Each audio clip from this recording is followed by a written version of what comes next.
কাজী নজরুল ইসলামের যে সাম্যবাদী কবিতাটি, সাম্যবাদী শব্দটা মানে হচ্ছে সমান সমান অধিকার বা সমতা। একটা প্রত্যেকটা মানুষের অধিকার আছে প্রত্যেকটা জিনিসের ওপর এই পৃথিবীতে অবস্থিত।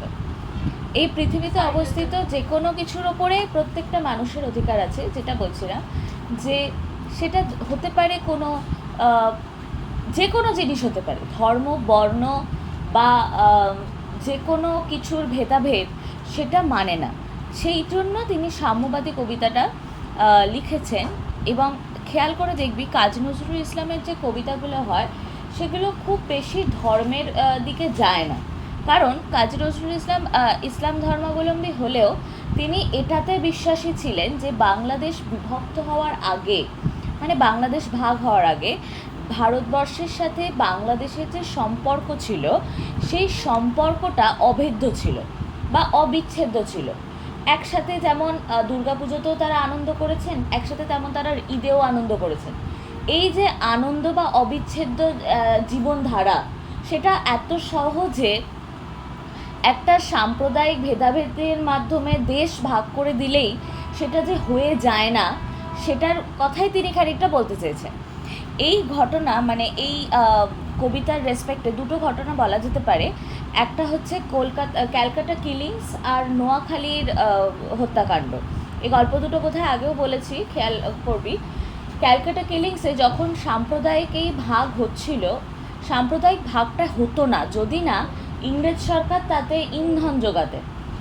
ঠিক আছে, এত সহজে সাম্প্রদায়িক ভাগ করা ভারতবর্ষের পক্ষে সম্ভব ছিল না। কিন্তু ইংরেজরা করলেন কি, এর বিরুদ্ধে ওর কাছে গিয়ে বললেন বা ওর বিরুদ্ধে তার কাছে গিয়ে বললেন। এই যে বলাটা, এই বলাটা অনেক বড় বিষয় হয়ে দাঁড়ালো। এর জন্য ক্যালকাটা কিলিংস মানে হচ্ছে পার্ক সার্কাস, যে চত্বরটা এখন পার্ক সার্কাস চত্বরে প্রচুর ইসলাম ধর্মাবলম্বী মানুষ থাকতেন।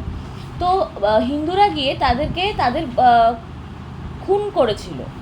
বেশ কয়েকজন যারা বেঁচে ছিল তারা পালিয়ে গিয়েছিল বাংলাদেশের নোয়াখালীর দিকে। এই ঘটনার পরিপ্রেক্ষিতে এই ঘটনাটা মোটামুটি জুন জুলাই মাস নাগাদ করে ঘটেছিল। আর তারপরে সেপ্টেম্বর মাস নাগাদ করে নোয়াখালীতে যে সমস্ত হিন্দু বাড়িগুলো ছিল, ইসলামরা গিয়ে ওই বাড়িগুলোতে আগুন লাগিয়ে দিয়েছিল। মানে একটা প্রতিদ্বন্দ্বিতা, যে তোমরা করেছো আমরাও করেছি, এরকম একটা ব্যাপার। আদতে লাভ কার হলো? সরকারের লাভ হলো, যে খুব সহজে দেশটাকে ভেঙে দেওয়া গেল। যদি এরা এরকমভাবে ব্যাপারটাকে সাম্প্রদায়িক অ্যাটাচমেন্টে না নিত, তাহলে এত সহজে বাংলাদেশ বা ভারতবর্ষের ভাগটা হতো না কিন্তু। তো যাই হোক, এই কাজী নজরুল ইসলাম সেই জায়গা থেকে বলতে চাইছেন যে ধর্ম বর্ণের ভিত্তিতে কোনো মানুষের সাথে মানুষের ভেদাভেদ সম্ভব নয়। মানুষের সাথে মানুষের যে আত্মিক যোগ, সেই আত্মিক যোগটা কিন্তু অবিনশ্বর থাকে। একটা মানুষের সাথে একটা মানুষ কিভাবে ব্যবহার করবে সেটা তার ধর্মের ওপর ভিত্তি করে না, করে তার মানবিকতার ওপরে। সেজন্য তিনি সাম্যের গান গাইছেন। সাম্য মানে সমতা, সবাই একই থাকে। গাহি সাম্যের গান, যেখানে আসিয়া এক হয়ে গেছে সব বাধা ব্যবধান, যেখানে মিশেছে হিন্দু, বৌদ্ধ, মুসলিম, খ্রিস্টান। অর্থাৎ সাম্যের গান তিনি গাইতে চাইছেন, যেখানে এসে সমস্ত ব্যবধান, সমস্ত কিছুর ব্যবধান এক হয়ে গেছে। সাম্য, সমতার কাছে আর কিছুই এসে যায় না। ধর্ম আসে না বা বর্ণও আসে না, বা তুমি কি কাজ করো সেই কাজটাও আসে না। যেখানে মিশেছে হিন্দু, বৌদ্ধ, মুসলিম, খ্রিস্টান, এবং যেখানে সমস্ত ধর্ম মিলেমিশে একাকার হয়ে গেছে। গাহি সাম্যের গান, কে তুমি? পার্সি, জৈন, ইহুদি, সাঁওতাল, ভিল, গারো, কনফুসিয়াস, চারবাক চালা, বলে যাও, বলো আরও। অর্থাৎ তুমি কে? তোমার পরিচয় কি? তোমার ধর্ম দিয়ে পরিচয় হতে পারে না। পরিচয় একটা হতে পারে যে তুমি মানুষ, তোমার বৈশিষ্ট্য দিয়ে পরিচয় হতে পারে যে তুমি এই ধরনের মানুষ। তুমি যদি পরোপকারী হয়ে থাকো তাহলে তুমি পরোপকারী মানুষ, বা তুমি যদি কোনো বিখ্যাত কোনো কাজ করে থাকো তাহলে তোমার নামটা গুরুত্বপূর্ণ সেক্ষেত্রে, তোমার ধর্ম নয়। তুমি যে কোনো ধর্মের হতে পারো, পার্সি, জৈন, ইহুদি, সাঁওতাল, ভিল, গারো, বা যে কেউ হতে পারো। কনফুসিয়াস মানে দার্শনিক, চীনের দার্শনিক কনফুসিয়াস, তার শিষ্য হতে পারো। চারবাক চেলা, চারবাক হচ্ছে ভারতীয় দর্শনের একটা দর্শনের পার্ট আর কি। সেই চারবাক চেলা মানে তুমি ভারতীয় দর্শনের বিশ্বাসী হতে পারো, যে কোনো দর্শনের বিশ্বাসী হও। তোমার জীবনটা কিভাবে তুমি অতিবাহিত করছো বা তোমার জীবন কিভাবে চলছে সেটা গুরুত্বপূর্ণ। বলে যাও, বলো আরও, বন্ধু যা খুশি হও, পেটে পিঠে কাঁধে মগজে যা খুশি, পুঁথি ও কেতাব বও, কোরআন পুরাণ বেদ বেদান্ত বাইবেল ত্রিপিটক জেন্দাবেস্তা গ্রন্থ সাহেব পড়ে যাও যত সব। মানে তোমার যা ইচ্ছা তুমি পড়ো, কিন্তু দিনের শেষে তুমি কি সেটা কিন্তু অন্যভাবেই ডিসাইড হবে। যেমন ধর, এই যে দুটো ঘটনার কথা বললাম, এই দুটো ঘটনার রেসপেক্টে সরকারের লাভ হলো, সাধারণ মানুষের কি হলো? সাধারণ মানুষ একটা দেশ থেকে আর একটা দেশে উদ্বাস্তুর মধ্যে চলে গেল, না এদেশের হতে পারলো না ওদেশের হতে পারলো, মানে দুটো দেশেই তারা উদ্বাস্তু। এইখানে যারা ইসলাম ধর্মাবলম্বী মানুষেরা ছিলেন ভারতবর্ষে কলকাতায়, তারা ভাবলেন কি আমাদের প্রাণ সংশয় আছে, আমরা চলে যাই বাংলাদেশে। বাংলাদেশে চলে গেলেন, ওরা বললো কি ওরা রিফিউজি, ভারতবর্ষ থেকে এসেছে। আবার ওই বাংলাদেশের যে সমস্ত হিন্দু ফ্যামিলি ছিল তারা সমস্ত কিছু ছেড়ে চুড়ে দিয়ে ভারতবর্ষে চলে এলো, এবং তারা ভারতবর্ষেও রিফিউজি। এখনো পর্যন্ত তাদেরকে নিয়ে কেস চলে, কারা বাংলাদেশ থেকে এসেছে, তোদের বাংলাদেশ থেকে তোরা এসেছিস, তোরা বাংলাদেশ থেকে এসেছিস। আমরা কাউকে কোনোদিন দেশের করতে পারিনি, না আমরা করতে পেরেছি না বাংলাদেশের লোকেরা করতে পেরেছে।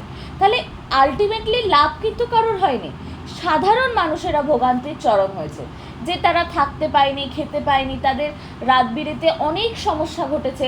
এই যে হঠাৎ করে একটা বাড়ি ছেড়ে চলে যাওয়া, এটা তো মুখের কথা নয়, তার সম্পত্তি ছেড়ে চলে যাওয়া, তার সমস্ত জীবনের সঞ্চয় ছেড়ে চলে যাওয়া, এটা মুখের কথা নয়, প্রাণ বাঁচাতে মানুষ এইসব করেছে। তাহলে মানুষ খেতে পাচ্ছে না বা মানুষের যে জীবনে অন্ন কষ্ট, সেগুলো কিন্তু সরকার কোনোদিন দেখেনি। সরকার শুধু ধর্মটাকে একটা সামনে রেখে পুরো যুদ্ধটা সামলে গেছে। সেই জন্যই বলছে তুমি জেন্দাবেস্তা কোরআন পুরাণ বাইবেল যা ইচ্ছা পড়ে যাও, কিন্তু কেন এ পণ্ডশ্রম, মগজে হানিছ শুল, কেন এ পণ্ডশ্রম? মানে এই যে এত কষ্ট করে ভেদাভেদ, এটা কিসের দরকার? এই পণ্ডশ্রমটা কিসের দরকার? পণ্ডশ্রম মানে হচ্ছে যে শ্রমের কোনো গুরুত্ব নেই, যে শ্রমটা সবসময় বৃথাই যাবে।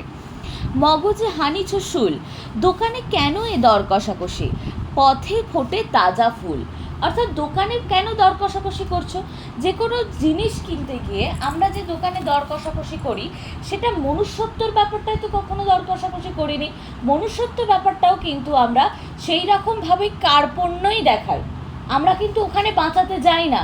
যেমন মানুষ যদি কোনো বিপদে পড়ি, অনেকেই দেখবি রাস্তা দিয়ে ঘুরিয়ে চলে যায়, ভাবে যে একে সাহায্য করলে যদি আমি কোনো বিপদে পড়ি, তাহলে মনুষ্যত্ব আজকে কোথায়? মনুষ্যত্ব নেই। আমরা দোকানে 4 টাকা বাঁচাতে পারি, কিন্তু মনুষ্যত্ব কি বাঁচাতে পারছি? মনুষ্যত্বটা আমাদের আর বাঁচছে না। তোমাতে রয়েছে সকল কেতাব সকল কালের জ্ঞান, সকল শাস্ত্র খুঁজে পাবে সখা, খুলে দেখো নিজ প্রাণ। অর্থাৎ তুমি যদি নিজের প্রাণের দিকে দেখো বা নিজের দিকে দেখো, প্রত্যেক দিন আমরা যেভাবে জীবনযাপন করি, প্রত্যেক দিন থেকে তো আমরা কিছু না কিছু শিখি। তাহলে আমাদের মধ্যেই তো একটা বিশাল পুঁথি আছে, কারুর 20 বছরের অভিজ্ঞতার পুঁথি, কারুর 18 বছর 16 বছরের পুঁথি, বা কারুর 25 বছরের পুঁথি। আমাদের জীবনটাই একটা বই, যে বইটা খুললে অনেক রকমের অভিজ্ঞতার কথা আমরা জানতে পারবো, যে এইগুলো আমার জীবনে হয়েছিল, বা এইগুলো থেকে আমি কিভাবে উদ্ধার পেয়েছিলাম সেই সময়, আমি তো পারবো, তাহলে আমি এখন কেন করতে পারবো না?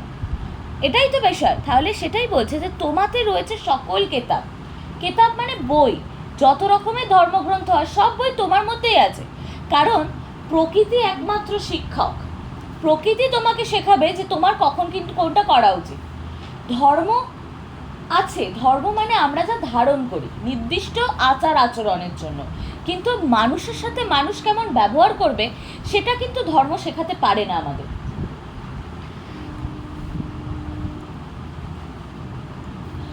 আচ্ছা, তোমাতে রয়েছে সকল ধর্ম সকল যুগাবতার, তোমার হৃদয়ে বিশ্ব দেউল সকলের দেবতার। অর্থাৎ তোমার হৃদয়ে রয়েছে সমস্ত ধর্ম। তুমি উল্টো দিকের মানুষটার সাথে ধর্মের বিবেচনায় কথা বলবে, নাকি মনুষ্যত্বের বিবেচনায় কথা বলবে, বা মনুষ্যত্বের ধর্মে কথা বলবে, সেটা নির্ভর করছে তোমার মনের ওপরে। তাহলে তোমার মন যদি ধর্মসংকুল হয়, তাহলে তুমি কথা বলতে পারবে না। তাহলে তোমার মাথাতেই থাকবে যে ও আচ্ছা ও তো অন্য ধর্মের মানুষ, তাহলে ওর সাথে ওইভাবেই কথা বলতে হবে। কিন্তু তা আসলে নয়।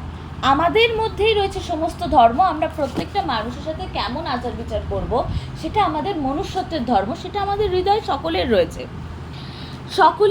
সকল যুগাবতার, যুগের যে অবতার, প্রত্যেকটা যুগে যুগে মানুষ যেভাবে নিজেকে পাল্টিয়েছে, সেই অবতারটাও যেন প্রত্যেকটা মানুষের মধ্যে রয়েছে। তোমার হৃদয় বিশ্ব দেউল সকলের দেবতার, অর্থাৎ তোমার হৃদয় যেন এমন হয় বিশাল, যার মাঝে এসে সবাই শান্তি পায়। সকলের দেবতা, দেবতা মানে কোনো পার্টিকুলার ধর্মের কথা এখানে নয়। দেবতা মানে কিন্তু কোনো হিন্দু ধর্মের যে দেবতা আছে বা পূজা করি আমরা, সেই ব্যাপারটা কিন্তু নয়। দেবতা মানে হচ্ছে এখানে আচরণীয়, আমি যেটা তোমার প্রতি দেখাতে পারবো সেটা দেবতার। তুমি এমন একটা অ্যাম্বিয়েন্স আমার জন্য ক্রিয়েট করলে, বা এমন একটা আবহাওয়া আমার জন্য ক্রিয়েট করলে, যে আবহাওয়াটা আমার জন্য একটা পরম শান্তির হতে পারে, সেইটা হচ্ছে দেবতার এখানে। কেন খুঁজে ফেরো দেবতা ঠাকুর মৃতপুতি কঙ্কালে? ওই বইগুলোতে কেন খোঁজো? মানুষের মধ্যে খুঁজলেই পাওয়া যাবে। মৃত পুঁথি কঙ্কাল, সেই পুঁথিগুলো বহুকাল ধরে চলে আসছে। আদেও কেউ ওগুলোর সত্যতা যাচাই করেছেন কিনা আমরা তো জানি না, কিন্তু উল্টো দিকের মানুষটা বা মানুষের সত্যতা আমরা যাচাই করতে পারি। মানুষটা আমাদের কাছে বেশি গুরুত্বপূর্ণ হওয়া উচিত। হাসিতেছেন তিনি অমৃত হিয়ার নিভৃত অন্তরালে। তোমরা যাকে বইয়ে খুঁজে বেড়াচ্ছ, যাকে পুঁথিতে খুঁজে বেড়াচ্ছ, যাকে গ্রন্থে, ধর্মগ্রন্থে খুঁজে বেড়াচ্ছ, তিনি প্রত্যেকটা মানুষের অন্তরালে বসে হাসছেন যে তোরা কোথায় খুঁজছিস আমাকে, আমি তো মানুষের মধ্যে আছি। আসলে মানুষের মধ্যেই তো হে মনুষ্যত্বটা থাকবে, মনুষ্যত্বটাই তোই কোথাও গিয়ে ভগবান বা দেবতা। আমরা কেন একটা মানুষের প্রতি দুর্বল ফিল করি, বা একটা মানুষের সাথে আমাদের কেন এত আত্মিক বন্ধন থাকে, সেটা মনুষ্যত্বের উপর ডিপেন্ড করে। যে একটা মানুষের সাথে আমাদের বন্ডিং কেমন হবে সেটা নির্ভর করছে তার সাথে আমার কথাবার্তা, তার আচরণীয় বিষয়, সমস্ত কিছু। একটা হঠাৎ করে একটা মানুষ আমার খুব প্রিয় হয়ে যায় না, তার ছোট্ট ছোট্ট বিষয়, ছোট্ট ছোট্ট ব্যবহার আমাদেরকে ভাবতে সাহায্য করে যে ও আচ্ছা, ও আমার সাথে এটা করলো, ঠিক আছে আমিও তাহলে ওর সাথে এটা করতে পারি। ও আমার জন্য মনে করে একটা চকলেট এনেছে, তাহলে আমিও ওর জন্য একটা চকলেট পরের দিন নিয়ে যাব। তখন আমরা খুঁজতে শুরু করি যে ওই উল্টো দিকের মানুষটা কী কী পছন্দ করে, সে তো আমার পছন্দগুলোর খোঁজ রাখে, এবার আমাকেও তো তার পছন্দগুলোর খোঁজ রাখতে হবে। এইটা হচ্ছে মনুষ্যত্ব, এটা হচ্ছে বিবেক, এবং এইটার জন্যই মানুষ আমরা পাশাপাশি বসে পাশাপাশি থাকতে পারি। কিন্তু এই জায়গাটা যারা নষ্ট করেন, সেই তাদের মনুষ্যত্বহীন হয়ে গেছে, মানে আমি তো বিশ্বাস করি। বন্ধু, বলিনি ঝুট, অর্থাৎ মিথ্যে কথা বলছি না বন্ধু। এইখানে এসে লুটায় পড়ে সকল রাজমুকুট। এই হৃদয়ে যে নীলাচল কাশী মথুরা বৃন্দাবন, বুদ্ধ গয়ায় জেরুজালেমে, মদিনা কাবা ভবন, মসজিদে মন্দিরেই গির্জায় এই হৃদয়, অর্থাৎ এই হৃদয়টাই আমাদের সব জায়গায় বিচরণ করতে পারে। হৃদয় মানে হৃৎপিণ্ড শুধু নয়, হৃদয় মানে কিন্তু হৃৎপিণ্ড নয়, হৃদয় মানে যেখানে মনও আছে, সেটাই সব জায়গায় বিচরণ করে। সেটা নীলাচল হতে পারে, কাশী হতে পারে, জেরুজালেম হতে পারে, কাবা ভবন হতে পারে, যেখানেই হতে পারে, যে ধর্মের স্থানই হোক না কেন, সেখানে গিয়ে হৃদয় একই কাজ করে। আমি নিজে ফিল করেছি মন্দিরে গিয়ে বা মসজিদে গিয়ে, বা ধর ওটা কি জানো, চার্চে গিয়ে, 3টে জায়গাতে আমি একদিনে গেছিলাম, একই ফিল হয়, সত্যি একই ফিল হয়।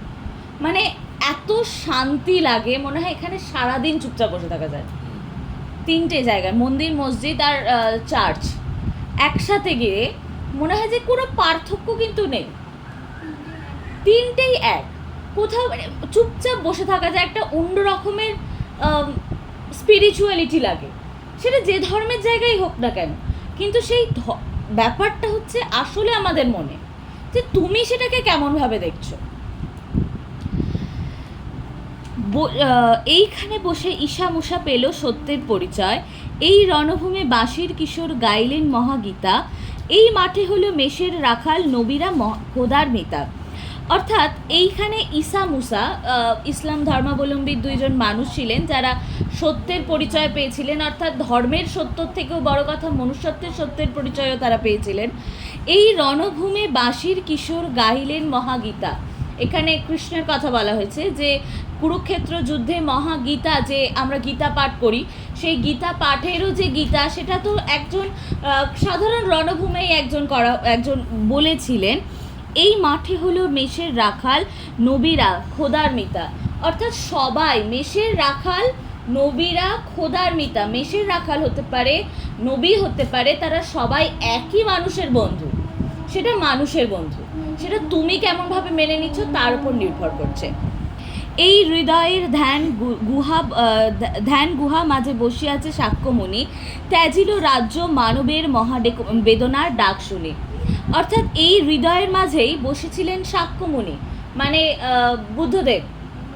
তিনি তো মহামানবের, মানে মানুষের বেদনার জন্য বাড়ি ত্যাগ করেছিলেন, বা সমস্ত কিছু রাজভবন ত্যাগ করে তিনি বাইরে বেরিয়েছিলেন।